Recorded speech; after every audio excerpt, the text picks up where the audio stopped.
I started into art when I was around 12 years old. I was raised hunting and fishing, camping, going to the lake, fascinated by the outdoors since a young child. All that inspired me to start painting at an early age. I basically started off more in the wildlife, landscape genre. I did that for several years, and then that sort of tapered off about when I graduated high school. Then I got into the real world and I was working, and I didn't go to college right away, but then I joined the Navy. I was in the Navy, in the SEAL team for 4 years, active, 8 years reserve.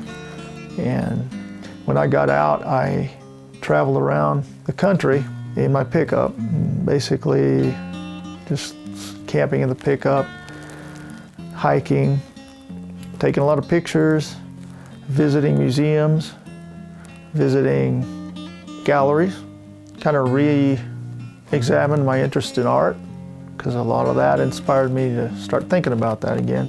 I always had my eye on doing the Western genre since going to the Cowboy Artists of America Museum, and I'm doing it to this day. I moved to Montana. I knew I wanted to explore the Lewis and Clark subject matter, and I wanted to do a series of paintings on it. I literally retraced their trail. Like I did when I was out of the Navy, I'd just travel around and sleep in my truck and set up and paint. I painted outdoors on site. Camping in some of the places where they camped led me to some of the paintings of the Lewis and Clark. It's kind of about man's relationship to the land, because I can relate some personal hardship to it. The Navy does feed into that, because you're pushed to the brink.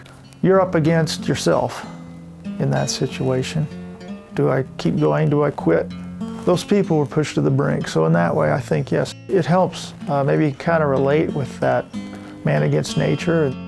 People recreate today, so when they see how people related to the land 150 years ago, before the amenities, how they survived on the land, they can connect with that.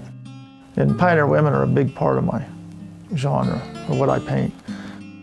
A lady with a rifle would not have been uncommon, and it also, aesthetically, it represents maybe a mother protecting her young. People connect primally to that. My goal, I think, in the end, is for you to feel like you're able to enter that world. And that's it, to transport you into a world, into a time. To transcend just a pretty painting, just a pretty picture is not good enough. There needs to be something deeper than that.